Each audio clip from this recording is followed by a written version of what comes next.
will get taught if you do the meditation course here, which I'm guessing some of you might have done. Anybody done the Raja Yoga course?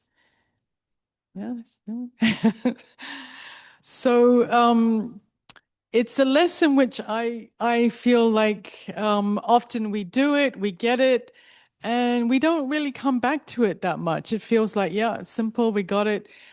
But actually, the inner family that we're talking about is really the different aspects of the energy of our consciousness.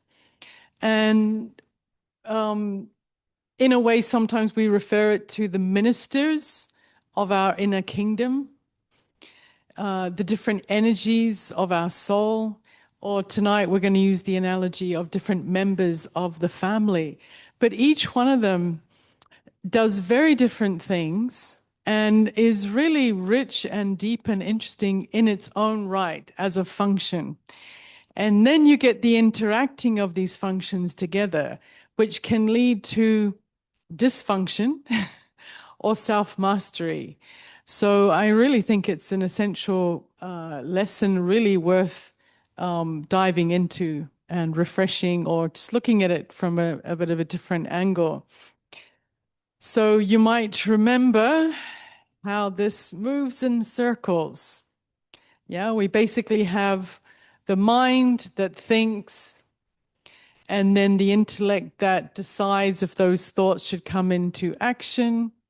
And then based on action, especially repeated action, we form what we call habits, impressions, or sometimes we use the word sanskaras, which I think is a Sanskrit word. But closest we've kind of come to translating it is kind of impression. So everything you've ever done leaves an impression on you. But let's take a look at all these different characters. So starting with the mind. So in terms of the family, why the mind is like a child is because it's kind of innocent. Yeah, if we're having problems in our life, it's not actually the mind that really is to blame. So the mind, the basic functions of the mind is thinking, feeling, emotions, ideas. It has the ability to imagine. It's where we experience sensation, desires, impulses to do things. So those are some of the main things that go on in the mind. But recently, like in the last 25 years, I'm sure some of you have seen the film The Secret or read the book The Secret. Yeah. So suddenly everybody in the planet woke up to the fact that the mind is this powerful wand and that the thoughts are not just happening in your head, but they have this vibration boomerang effect that's actually bringing things to me based on and the subconscious mind. And then people got into like trying to program the mind with affirmations and visualizations. So the mind kind of got quite a lot of attention as a powerful instrument that it is. But in the family, internal family, it's the child because of its innocence. It doesn't, you can direct it. It doesn't really have a mind of its own. Yeah. So, and it's a bit like a child in the sense that a child needs comforting. A child wants to have a good time. The mind, the child will run wherever and to ever or whatever it has experienced things like love, peace, good feelings from. Yeah. So in the past, if you experience love from a particular person, when you feel you need love, you're going to remember them. Yeah, as simple as that. The mind will run to wherever it's experienced these qualities. But like a child, it doesn't really have the ability to discern particularly long-term consequences. The mind kind of lives really in the moment, although it can run to the kind of past and to the future. It's really just experiencing the now. And like a child, it doesn't really know a big difference between this. If you give a child the option Coca-Cola and orange juice, it's not going to be thinking, well, the orange juice not quite as tasty as the Coke, but long term it's going to be much better for my teeth. Yeah, it's just it tastes good, feels good, I'm going to have it. So that's a bit like our mind. Yeah, it's not really discriminating that well between the quality of things or the long-term results of things. We can get more sensitive to recognizing that some thoughts feel a little bit have a disturbance to them or an agitation in them or a real quality of soul in them. But it's not really the mind that's telling the mind that.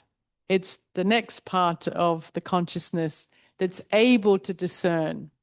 Yeah. So someone has to look after the mind, someone has to give direction to the mind. So who's going to do that? We're a little bit traditional in this family. So in the East, generally in the family, who makes the final decision? The mother or the father? Not in a modern Western, but in the traditional cultures, dad. Yeah. Who said it? Who dared to say it? No, it's not that the mother doesn't have an influence. In fact, the mother's, everyone's role is unique and equally important.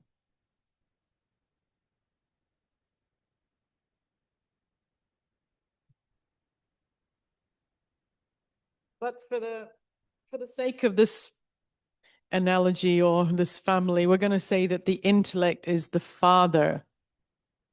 Now, when we say intellect, not intellectual, but it's the faculty within our consciousness that's able to perceive, especially long-term consequences, and judge and discern, and decide, even discriminate between thoughts and the long-term implication of having that thought and direct the mind. So it really has a very different role. It can also prevent or permit an action. It can say yes, it can say no. And really, this is, if you look at the quality of your life, in every aspect of your life, from your health to your finances to relationships to everything, it's all based on the quality of your decisions. Yeah, everyday micro hundreds of decisions and also big decisions. So which part of you makes the decisions? It's that part of you that has the ability to think things through. Yeah.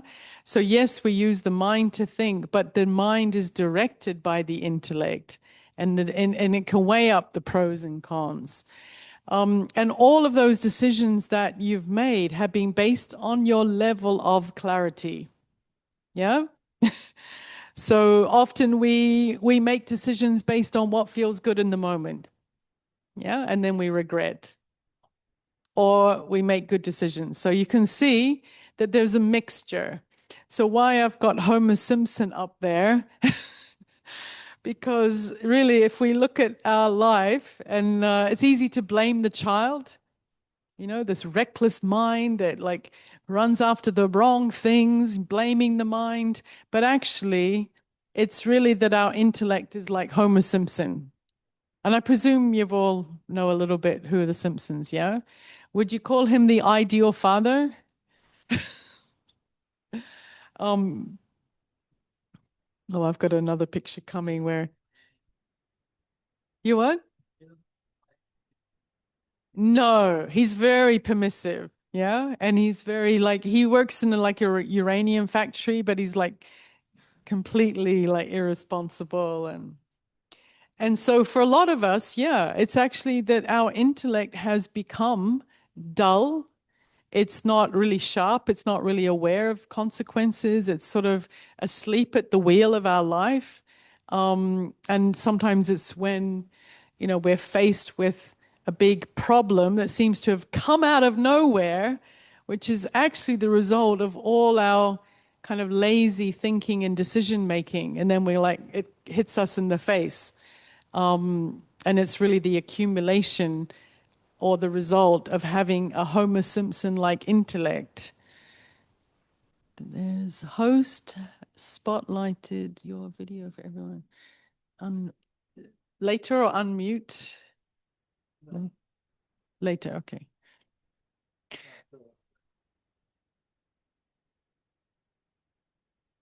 Okay. Okay, so we're all right? Yes. Okay. Um, so when you come to the Brahma Kumari Center and they start giving you all this new way of looking at things, really it's with the aim of making the intellect more clear about things. But even in your daily life, if you in eating too much sugar and then something comes up on your feed and about the dangers of sugar, for a while, you're a little bit more aware. Yeah, the intellect's like kind of wakes up and starts to go, ooh, maybe I should think about the future. And then it easily goes back to sleep again. And this is why people who, regularly come here, it's because we know that it's not enough to hear something good once.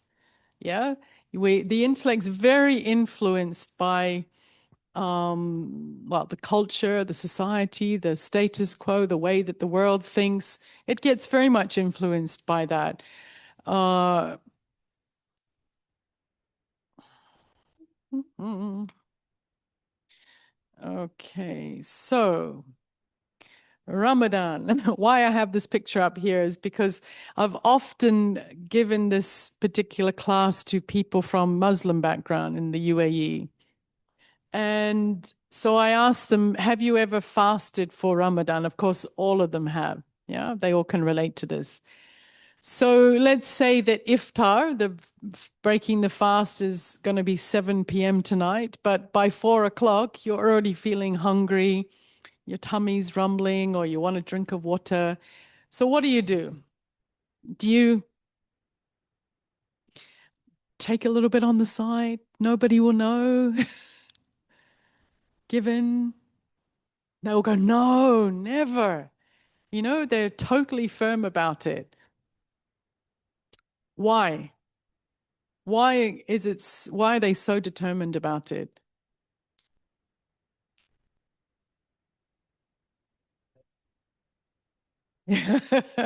Yeah, benefits. Or it can be both. It can be the promise of benefits. It also can be fear of all the implications of breaking it, which could just be feeling bad about yourself, but it also could have religious, moral implications. And also everybody else is doing it, which of course,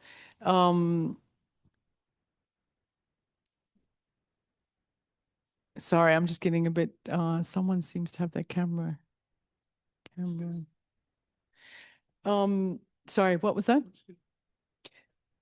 Totally, totally.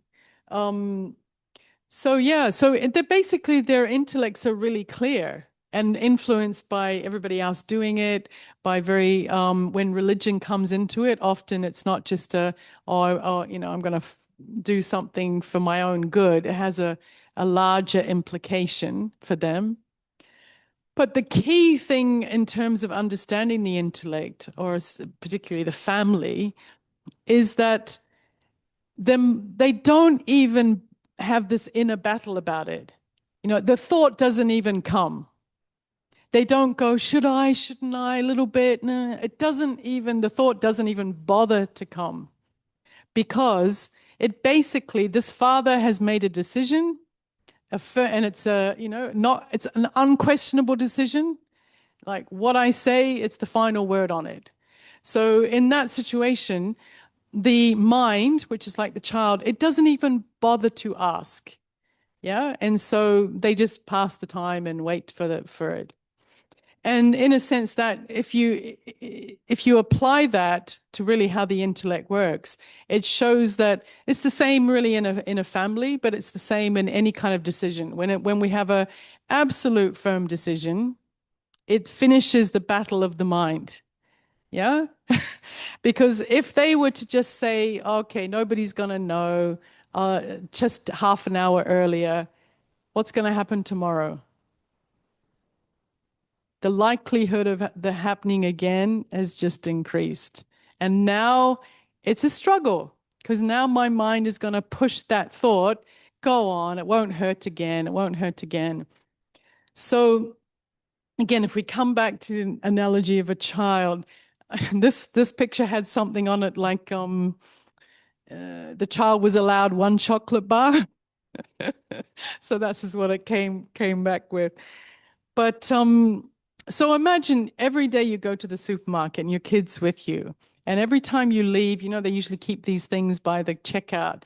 So the kid gets one chocolate every time, yeah. But you've just happened to be reading some book about good parenting or something about teeth or something that's kind of woken you up to your responsibility. So today you're off to the supermarket again, but this time, no chocolate. Yeah. So does the child say, "Oh, thank you, Father. I so appreciate your concern for my teeth and my well-being. You're a great dad." Is that what happens? No? Anybody got kids? Have, you know what they're like? It's more like this is going to happen. Yeah?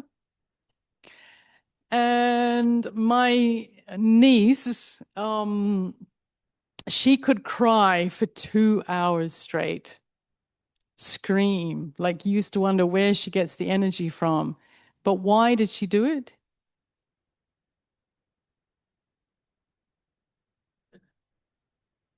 Why did she not give up? And they always did. Exactly. So she basically learned that if I torture them long enough, at some point I'm going to win. Yeah. And that's exactly what goes on in our inner world.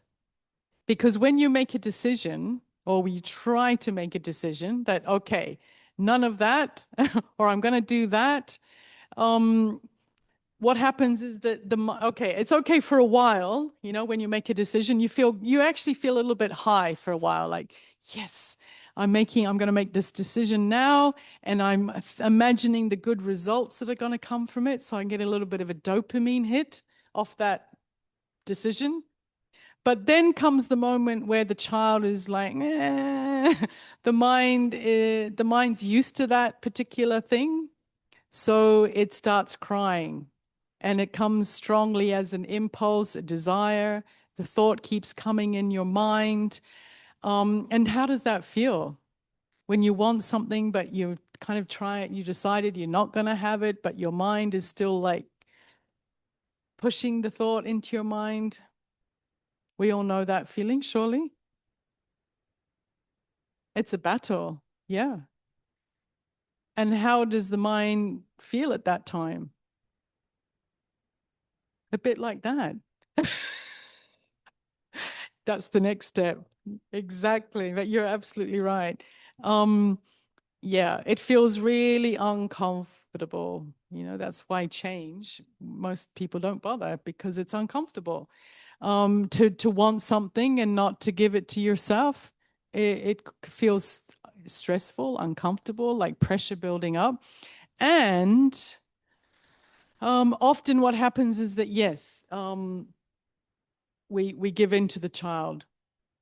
So if our intellect is clear at that moment when we make a decision, it understands exactly what's really good for us.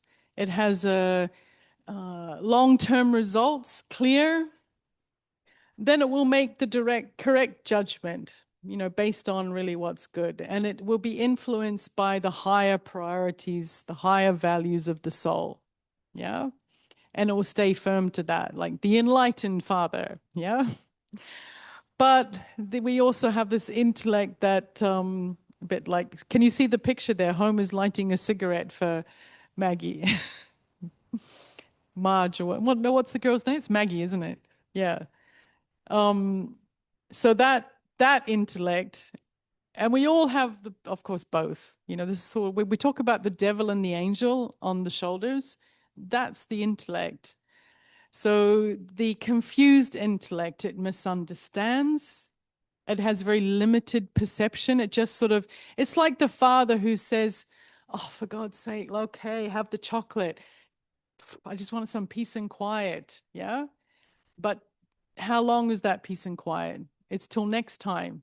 Yeah. So the limited intellect just wants to finish the current suffering that's going on in the family, but it doesn't really understand that it's just reinforcing it, doesn't see the consequences. So it makes these bad decisions, wrong judgments. It permits negative actions and reinforces them. And it also gets influenced by society, the ego, the desires of the mind, and it tends to be materialistic. So, how does it get influenced by the mind? So, there's pain going on, the family is in chaos, the child is screaming, the mind is wanting something. So, this is where the corrupt intellect starts working like a lawyer. So, you mentioned, what did you say? The mind starts bargaining. Exactly.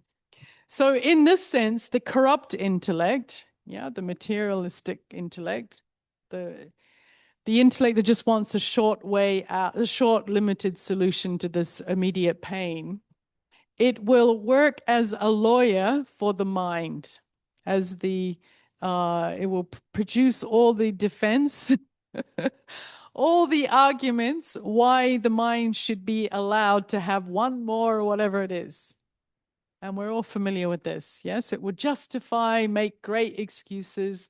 And of course, the more rational the excuse sounds, yeah, the more rationalize. Yeah, we kind of half want to, you don't want to look like too stupid. We don't want to look like too defeated. So we find an excuse that makes us feel like we're not crazy. Yeah. I've literally told myself to stop poisoning myself with this, what, ABC, whatever it is. Yeah. So I can recognize, okay, this is a crazy behavior causing me harm on so many levels.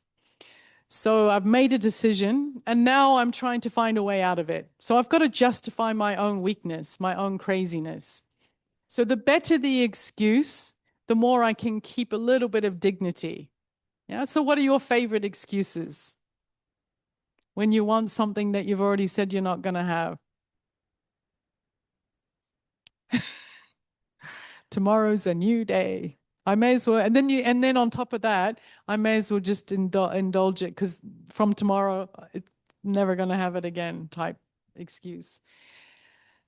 Or if not tomorrow, Monday, after this stressful thing that's going on in my life, New Year, um, you've had a rough day. It's not that bad. Everybody does, a little bit of what you fancy doesn't hurt you. You don't want to be extreme. Like, it's so good. It will make cases for the habits and desires to be fulfilled. And a good lawyer can argue that black is white, white is black, and actually that habit really isn't harming you. You can take control of it anytime you want, just not now. Yeah. And I love this. Homer Simpson, can't someone else just do it? So, uh, yeah. And then, of course, comes regret. So, in a way, one of the things to kind of wake up the intellect is to be able to bring the long-term consequences closer to our minds, to really kind of remember what's going to happen. And also in terms of the toughness of doing something that you don't want, like waking up one morning at 4 is not going to change your life, but it is going to create a habit which can change your life in the long term, deeply, profoundly. And so, yeah, that's one of the things to keep in the mind, in the intellect. But, okay, let's go back to the analogy of the intellect making this decision. So what's going on here? Okay, so we've just learned that a good, strong father makes tough decisions and is not budging or pushed around by the child. Yeah, this is what we want. Yes, we want to be a tough intellect. But the problem with this is, and you know what happens if a father, and we do this to ourselves. I'm sure you know this kind of thing. You've been a little bit slobby and slack over a while, and you kind of tell yourself, okay, I'm going to pull my socks up. I'm going to get up early. I'm going to go for a run. I'm going to, like, have all these ambitions to be the perfect version of yourself. Yeah. Um, and so you're going to use this power of the intellect and make these powerful decisions. But it doesn't work, especially if you try to do too much at once. Because the force of the mind is too strong and the intellect, the battle begins. And then you try to be tough with yourself. But what happens when a father is too tough with kids? Well, you can see the picture. Huh? Baby? Oh, the kids become tough. Yes. They rebel. Yeah. So where only force is used, yeah, when only force is used to try to control a child, they will rebel. In a way, it's the natural nature of things that if use force, force will come back. And so a lot of us, we try to, we get panicked that the mind is going crazy and ruining our lives. And so we say, I'm gonna take control. And we try to kind of use force on ourselves, and we say, I shouldn't do this, I must do this. And we think that we can kind of browbeat ourselves to finally change. And then we rebel. And then we get more frustrated. So we think we're going to use more of the same. Yeah. Have any of you ever tried to go on a diet? uh, so what happens when you put yourself on a diet? Like, it's in a way, it's okay in the beginning. Yeah, it feels like a relief, like phew, someone's finally taking control here. So in a way, you're putting yourself in jail. Yeah, where you can't do anything. So you're like finally feel like got everything's under control and I don't have to worry now. I'm like everything's going to be great. But of course, at some point, especially when you kind of after some time in the mind starts coming from the old habits, so the desires come up stronger. And also sometimes the benefits, you forget why you're doing it. After some time, you sort of like fades away and the lawyer starts stepping into the picture again. Hmm? The reward's not coming quick enough. So it's too far off and the pain of the moment's too close in your mind. So you break out of the jail. Yeah, you find, a good excuse, a stressful day, you break out of the jail and you say, I'll get back in the jail first thing tomorrow. But once you're out, it's a long time before you can put yourself in the jail. So in a sense, what we do when we try to use that force to put ourselves in jail and permit ourselves and don't allow and use this language of force and whatnot, is that we're trying to take away choice. Choice is hard. Yeah, choice is, you've got to like really be aware. Like this is why most of us just let our intellect make excuses and it gets lazy and then we, do things that we don't want because it's not that easy to have a clear intellect that makes decisions. And so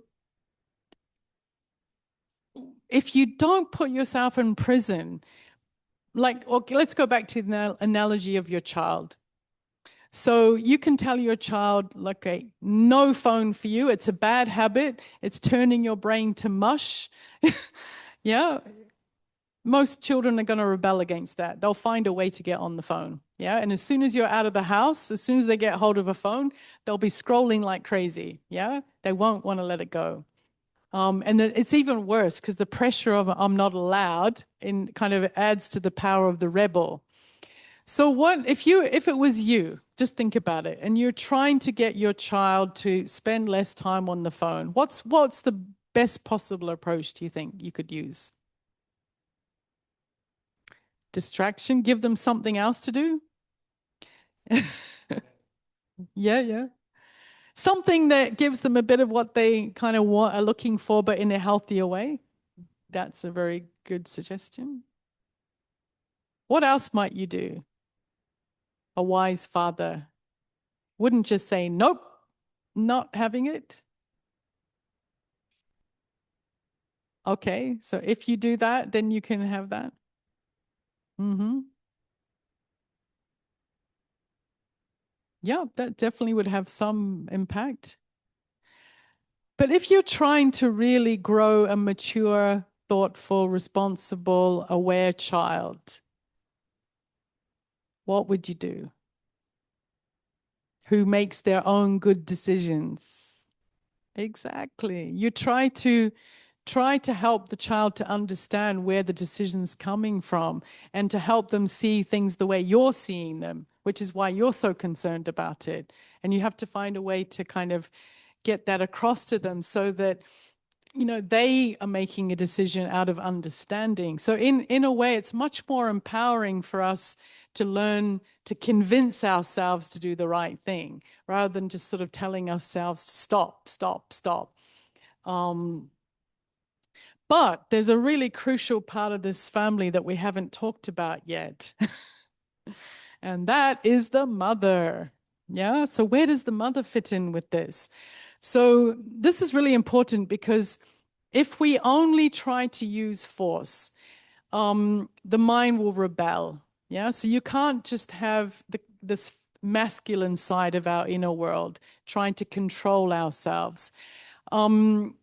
You often see, everybody rebels at some point if it's coming from force. And you sometimes see this in public figures who are like supposed to be moral examples, and they're like super disciplined. And then you find out, or like vegans, like these public vegans who are like holier than thou. And then someone catches them while eating a hamburger at McDonald's and it's all over the media, because they can't live up to their own high image or whatever. And so there's really a missing piece, and this is the mother. So you're let's especially when we're talking about a young baby, yeah? So the young baby's crying. Uh the father's picked up the baby, but what is he going to do with the baby? Yeah, just imagine this. Well, you can see it in the picture, of course, but he's giving the baby to the mother. Why? Hmm? Yeah. Yes. Yeah. Yeah. Yeah. No, but you're right. Well, when let's get back to basics. Who's got the milk here? Yeah, it's the mom. The mum's got the nourishment. That's the role. It can sustain the child in that way. It can nourish so the father knows where to direct the child, but the father doesn't have what the child needs. Yeah. So within the soul, the intellect, in a sense, the masculine side of us can see things, understand, it knows what to do, but it can't do everything. Yeah. And it doesn't, in a sense, have within it what the soul is looking for, that nourishment. So this is where we get to the last of the functions, what we call sanskars. But again, this is a tricky word. I think especially for those who have been studying for a long time with this group, is that we often, if I'm not mistaken, tend to think of when we think about sanskars as negative sanskars. Yeah, it's like habits. It's something we've accumulated. Um, but actually, and I even wonder because when we really talk about the original sanskar, so we're talking about the nature of the soul. We talk about the energy of love. You know, even in the meditation commentary, you hear these concepts again and again. I am peace, I am love.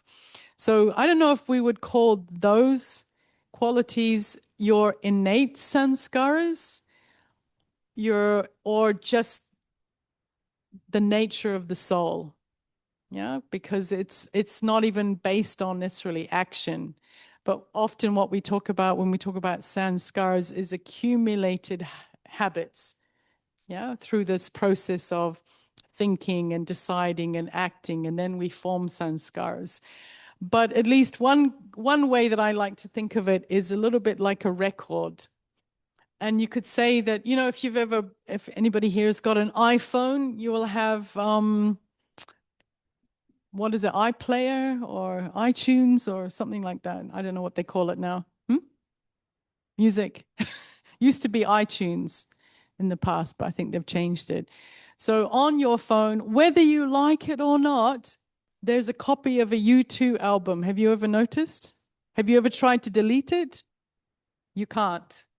You cannot delete it. I've looked up how to get rid of it, but you can't delete it. So it's a little bit like the soul that there's already a song there, and it's this innate song of the soul, which is the essence of love. It's the energy of love. It's the, you know, words always sound clumsy when you're talking about the soul. We use core and essence and original and these words that basically trying to point to that presence that I am, that's not depending on thinking and action and time. It's way more innate than that. So we can call that the innate core self. But over time, we accumulate other songs. Yeah. And these songs you can see here of anger and guilt and jealousy and depression and blame and fear and all of these things, they all come from a confused intellect. You know, we see the world in a certain way, which is where we can create anger. Because with wisdom, you know that the anger goes, yeah?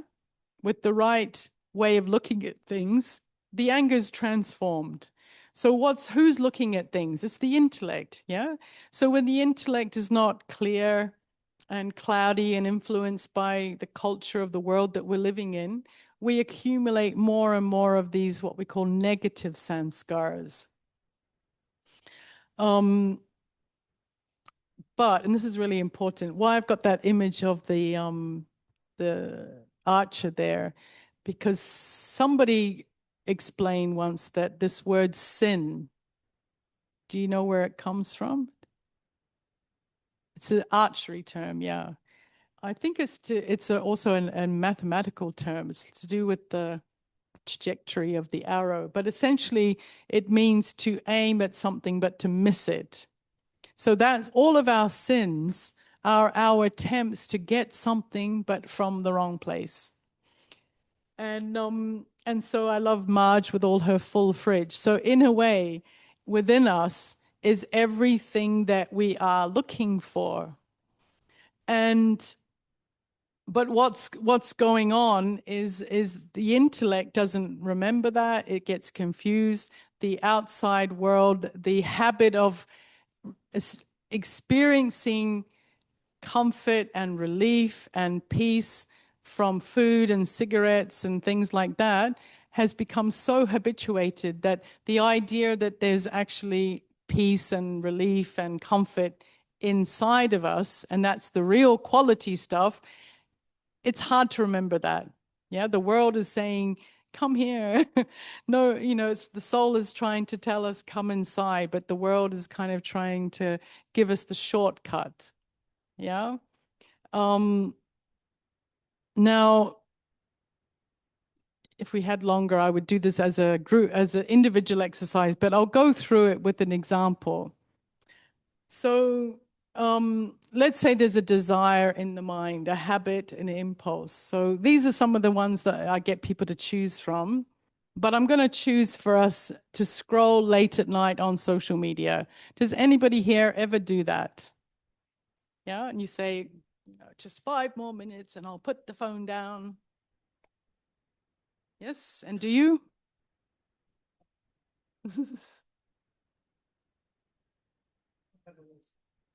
Occasionally.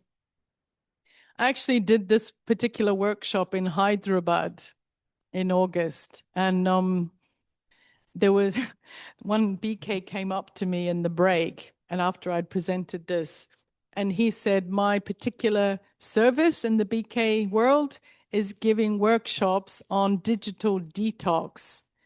And he said, I cannot get off the phone. So that was his whole focus. Probably it's making it worse because the guilt, it's like I shouldn't be doing it, might be even making it worse. But let's go through this little process. So let's say to scroll late at night on social media. So how does your intellect convince you that it's okay? Um, a lot of the time when something's a really strong habit, your intellect doesn't even pipe up. Yeah, it's completely asleep. It doesn't even bother to make excuses anymore. Yeah, you've just given in. Yeah. But at some level, there is some justification going on. So, what's our favorite excuses? Do you think about it for yourself when you're scrolling late at night and you know that you kind of should be getting to sleep? What do you tell yourself to kind of let yourself keep going? Yeah. I'm just being informed. Yeah, yeah. So here we've got it's the only time I get me time. Yeah, I'm learning stuff. I feel lonely. How many recipes I have saved in my it makes me feel like I'm not wasting my time. I'm storing it for future reference. People feel lonely. It's harmless. There's worse habits I could have. Everyone's doing it. It helps me feel connected. I'll stop tomorrow just another 5 minutes. Yeah. Now, of course, when it comes to most kind of the in a way the battle, and if you think of that picture again between the junk food and the nourishing food, that's really the essence of the whole battle because dopamine hit is the junk food. It's instant, it's there in front of you, it's tasty, it gives you like immediate dopamine hit. Um, but what happens at the end of scrolling? So your brain is producing these little dopamine hits. Yeah. Could be shopping online, it could be anything, but okay, you have a few. But what happens when you stop scrolling? Exactly. And that emptiness is not, well, you could say it's the soul, but it's also the brain. It's feeling that like the lowering of the dopamine feels a bit like a downer. And that's often, I think, when we're indulging in these sort of dopamine habits, whatever they are, we don't we want to keep going because we're putting off the downer. Yeah, we're like we pay now, eat now, pay later kind of scenario. Um, we don't want to face it. But the healthy food is the more like nourishes our soul. It's like not just an instant pleasure, but it makes us feel good and satisfied and profoundly uh, joy, these kind of things. So it's always a choice between instant pleasure and profound joy. And often we don't have the patience to rewire our taste buds. If you've been eating junk food for a while and someone says, have a salad, it tastes boring, doesn't it? It's kind of like you just want that salt and that sugar. But if you've been eating like raw or a lot of healthy food for a while and then someone offers you junk food, you're like, oh my God, how did I eat that crap? It's like cardboard. It's way too sweet. It's way too salty. Yeah. So in a way, that's the subtle inner effort is for the mind to really learn to detect the difference. Someone once gave advice to someone who wanted to change their diet but didn't want to make any effort. And this guy was eating McDonald's for every meal. Yeah.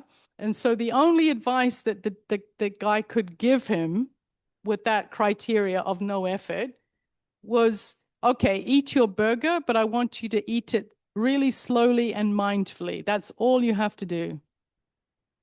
And that was enough. If you ate a McDonald's in silence, no other stimulation, carefully, mindfully eating that burger, you would realize how horrible it really tastes. Yeah. But usually you rush it. There's too much other stimulation. You're just, downing it with the Coke. So that mind, like that awareness of how the difference really between like the pleasure of scrolling and even like not necessarily, like you said, substitute. Sometimes you don't have to go for, okay, I'm renouncing all my bad habit. I'm going to replace everything with meditation. No, okay, go for a walk. It's still giving you some good hormones and good, putting you in a good state of mind, but it's less maybe drastic. That's what I do sometimes. If I feel I've been like really overindulging, I try to break out of it by doing, substitute things that bring you gently back inside without trying to, um, be cold turkey about it. So yeah, to be aware of the excuses. Another thing that can help your intellect to wake up and stay awake is to be more cognizant of the effects of the payment of the consequence of the action. So for instance, here we've got can't sleep or sleep badly, get influenced by superficial rubbish. Because that's what happens when you scroll, isn't it? There's some good stuff comes in, but then some really ridiculous stuff comes in. And if you indulge in watching it, what happens? If you watch that silly thing, it will give you more of the same. Yeah. And so you always get this mixture, and then you wake up late or you dream about that silly stuff. So it's definitely having a lot of different influences, and you kind of feel bad about not, especially if you tell yourself, I'm going to stop, and you don't, you're reinforcing that the mind is in control and I'm weak and I've got no, it's has an effect on our self-esteem. So in a way, the next thing is the key. What quality of the soul is the mind really wanting to experience through these habits? In this case, it could be just happiness. It's fun watching dogs being rescued. My particular guilty pleasure. Look at that poor dog's now jumping around, all happy. So I'm, looking for happiness, joy, or connectedness, or whatever it is. So the truth that can set me free, I think this is the basic thing that we all have to keep reminding ourselves, is that overstimulation and dopamine hits are the junk food of the soul. They're not real happiness. They're not really nourishing.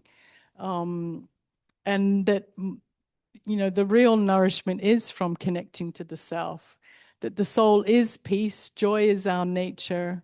And I am, so in a sense, I am connected to all souls, to all, to myself, to nature, and to feel that connection rather than kind of an artificial, overstimulated version of it. Now, I wanted to show you, I just downloaded this today, but I heard it a long time ago. And I thought it was really interesting. It was a guy who died when he was like in his early 20s on he was ice climbing in Canada, and he died of hypothermia. Obviously he came back to tell the story, and he tells it really well. But there was one thing that really stood in my mind, and that was his description of what they call a life review. Yeah. And I'll play it, and then we can I'll ask you what you took from it. So I need to, thank you, unmute the sound, yeah? Is that what I'm doing?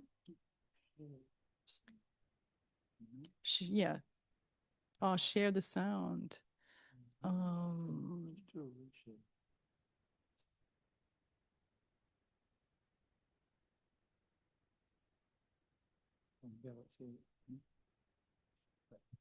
Hmm.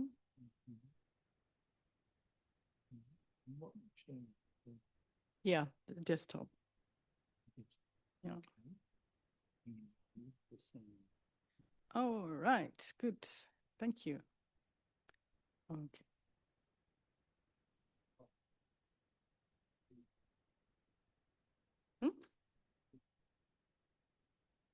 and it Oh, yeah, rushes put it toward up. me and it begins to fill this darkness with itself and it rushes toward me and it begins to fill this darkness with itself really rapidly, traveling an immense distance faster than the speed of light. And I see this thing coming toward me and it communicates with me telepathically, non-linguistically, no words, just a download of information. And the data was, I'm taking you. And it came with all power.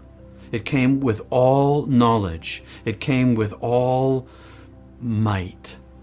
And I'm taking you, and I thought to myself, oh no, you're not. I don't understand what's going on here, but I'm not going anywhere. And I dug down deep inside to put up this willpower that I had, but whatever willpower I had was zero. Hmm? I just felt like I couldn't hear it that well. Yeah. Oh, sound good. Traveling an immense distance faster than the speed of light. And I see this thing coming toward me and it communicates with me telepathically, non-linguistically, no words, just a download of information. And the data was, I'm taking you. And it came with all power. It came with all knowledge. It came with all might. And I'm taking you, and I thought to myself, oh no, you're not. I don't understand what's going on here, but I'm not going anywhere. And I dug down deep inside to put up this willpower that I had, but whatever willpower I had was zero compared to the immensity of the power of this entity. And then this, like a portal I describe in my book, is like a door opens. It's the most compelling thing I'd ever witnessed. It's seductive. It's drew me toward itself. And so all of my will vanished. All my self-understanding vanished. All I wanted was it. I often tell it in a certain sequence and a chronology that makes sense to my brain, but that's not the way it happened. It was all together. The first thing that happened to me is I went into a hell of my own making. This hell of my own making was all of the pain that I caused in my life. So I experienced all of the suffering that I gave away from the interior view and personal experience of every single person that I hurt in a chronological sequence in my life. I was in every one of them. Simultaneous to being inside of them and experiencing the pain that I had given them, I was outside of them as the person that I had been, with all of my reasons and emotional status, choosing or emotionally reacting to cause that pain. So I had this bilocated experience, and I felt the shame of the pain that I was causing, not just to the people, but to the divine self, because of this immense love and purity that I was simultaneously perceiving from the unlimited creator. I wasn't being judged. I was simply being shown myself. No matter what I did, I was beloved. Everything, and inside every single person, I see inside them a golden light. And this golden light is gold itself. It is the purity of their divine original self, and it's in every single person. And they cannot see it inside each other. Yeah, the double sound a little bit, I think. But so he in the vision that he saw in the mind was all the pain that he had given. Sorry, I'm not using the microphone. Yeah, so he basically he's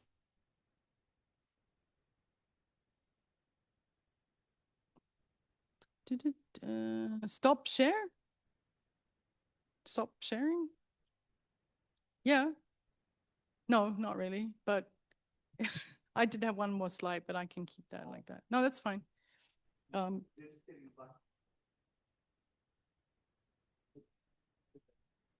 I'm not sure what I have to do. Nothing. You're all. It's all. All right.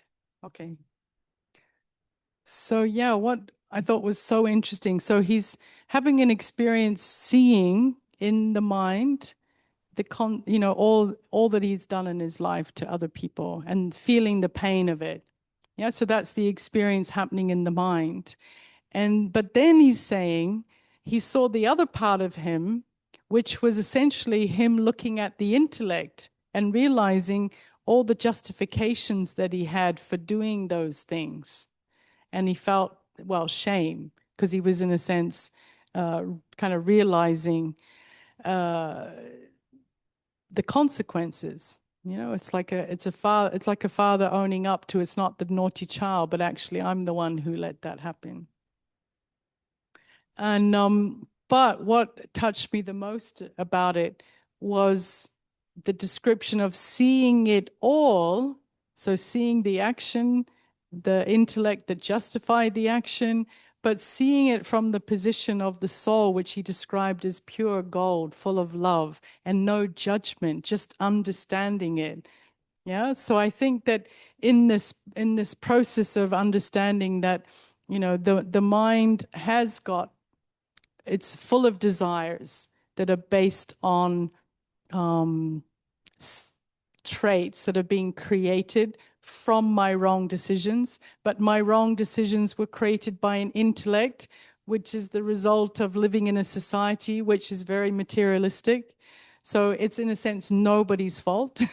So seeing it all, but also realizing that what the child really wants is to feel the self ultimately, and that the biggest gift that the intellect, the biggest thing that the father in you can do for the child, which is the mind, the part of you that always wants to feel good, is to learn to turn it within, you know, to feed it the food of the nourishing food of the feelings that come from the soul, and limiting it.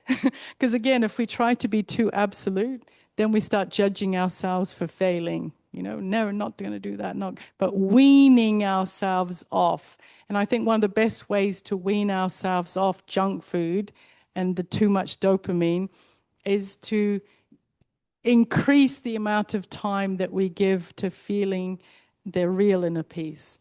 And whether that's meditating in the morning or coming here or just giving a few moments when you can remember to sit and feel the peace within. Or, you know, things like choosing to go for a walk instead of just putting Netflix on for the whole evening, making better choices in a sense. And the time is 8:30, yeah? I'm correct? That's the time to finish up. Okay, so I haven't really left any time for any questions, but was that clear? Anybody want to ask anything or say anything?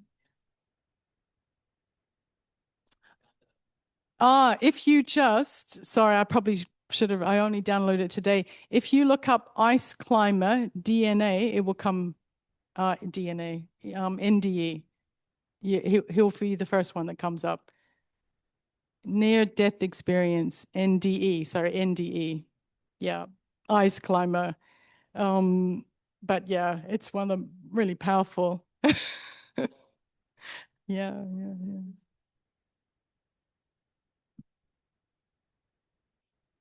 Totally, totally. It's and they all describe, especially the life review, they all describe it in the same way, that the detail of it, it really is like the intellect, they say the intellect can't hide. It's got nowhere to hide. It just has to face the truth. The excuses don't work in that dimension. And yet they all describe that it's not coming from a place of judgment. It's just like a teaching. So, and it's multidimensional. He kind of clarifies a bit later that it's all happening at the same time, not sequentially. So one part of you is, you know, seeing it, seeing your justification, and also loving yourself all the way through it. And they also describe usually having other people with you that are also showing you but not judging you. It seems to be quite a common thing that comes up. But yeah, in a way, every NDE, or most of them, when they describe, they sound just like a Raja Yoga meditation commentary. You know, suddenly I'm out of the body, I'm looking down at the body, I'm floating above, and I feel this peace. And and some of them even say, some of them really good, they're saying, I suddenly realize no arms, no legs, no head. Oh, I've left the body. oh, what am I? I'm a consciousness, awareness. Wow, I'm spirit, I'm alive, and I'm still here. And but they all also describe instantly all the things that were worrying us cease to be of any significance. Often described like waking up from a dream, and that state of realizing who you are, it feels like that's reality. Yeah, so that's in a sense what we're trying to do here is wake the intellect up so that that's the primary reality, that I'm self-sufficient. Everything I want to feel, I can feel it any moment. And the idea that I can get pleasure from this, in a sense, material drama that's happening, that should feel like, in contrast, kind of absurd. It should be so clear to me, like this is just a matrix that I'm moving around in, but the source of well-being is totally within. Um, that's the waking up of the intellect that we're all about here. And yeah, it sometimes takes us a bit of time. Yes.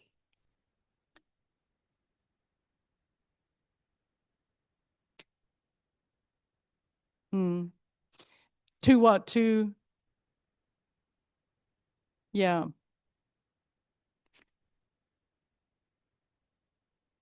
Well, like he said he tried to resist. He was like digging in, and he just couldn't resist. But every one of these NDs is really different. Like some people just float above and like go, wow, I'm not my body. And for them, that's like a big shift in their consciousness. For others, they're flying across the universe and meeting, the divine light and seeing the star-like beams of light and, realizing that there's no strangers and we're all connected. Like they're so, so different. Um, I do feel like everybody gets the one that they're kind of meant to. Um, Sometimes they're still very much seeing what's going on in the hospital and reading the minds of the people that are involved in their life. And sometimes they're also given a choice. You can come or you can go back. But they all describe a sense of detachment, which is quite interesting. Like they might have enormous responsibilities in their part in this drama of life, children and whatnot. And often at that moment, the pull of going home and the bliss that they're feeling, it feels like, oh no, that dream, that everything will be fine in that dream. But often, they do choose to come back because of responsibility, but it's more of a conscious choice to fulfill a purpose than a gut wrenching, oh, my kids, it's not an emotional decision, because it seems like without the body, we don't have emotions, because emotions are very chemically connected. That fear and adrenaline and excitement. It seems like the feelings of the soul don't need a body. They're much more refined vibrations somehow. So they tend to be instantly in that sort of frequency, and really get a sense of the pure self, which is what we're doing in meditation. That's why we always say you're not the body, you're not the role, not all of that. And we try to, with our intellect, to perceive the truth of it and experience it. But those people somehow get a unique experience of having a intense, quick experience.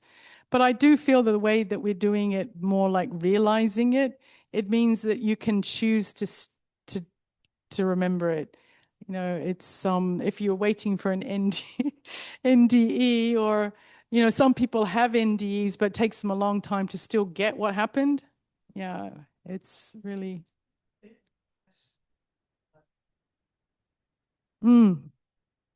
astral traveling. Yeah. Ah. Mm, mm. Detachment. Yeah. Another interesting, I can never remember his name. He's the guy who had the Ancient Alien Netflix series. He talks about ancient technology. Graham Hansen, or Graham Hancock. Graham Hancock. So Graham Hancock often shares that he So he was he used to smoke dope from his teenage years until his middle age every single day. And he credited it with his creativity because he'd written umpteen books. But he ended up having this ayahuasca experience. And of course, ayahuasca is not a recreation drug. It's meant to be a shamanistic medicine. But what happened with him, he had a vision.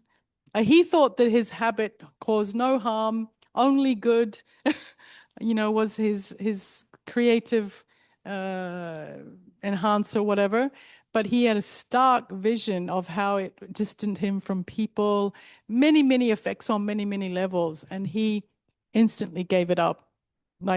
So this is the power of realization, and that's in a sense what we're trying to do is for the intellect to really understand the consequences on all different levels and the benefits on all different levels, and kind of be our own judge, our own conscience, our own medicine, our own not ND, our own life review, to look through your own day and review your own life and understand and improve, and not, need an external dramatic experience to kind of do it for us. But should we finish with a few moments just to, it's nice you do a commentary before, so I'll just give a very brief kind of reminder of that thought, that how wonderful, how divine and incredible it is to really know within my soul that I am what I am looking for. And that's the only effort we really need to do, is to keep coming back to this awareness. This is what the intellect needs to really understand. I am what I'm looking for. And that all the hooks in the world with their bait that attracts us and then leaves us with regret and getting stuck in all of that ongoing frustration and battles and desires, can be left with this ultimate clarity that I am what I'm looking for. And all of that is just a cheap trap, a substitute for the soul. The peace of the soul is beyond any little drips of relief. The love of the soul is like an ocean. The power of the soul, the bliss, it's all here now in the I am. Om Shanti.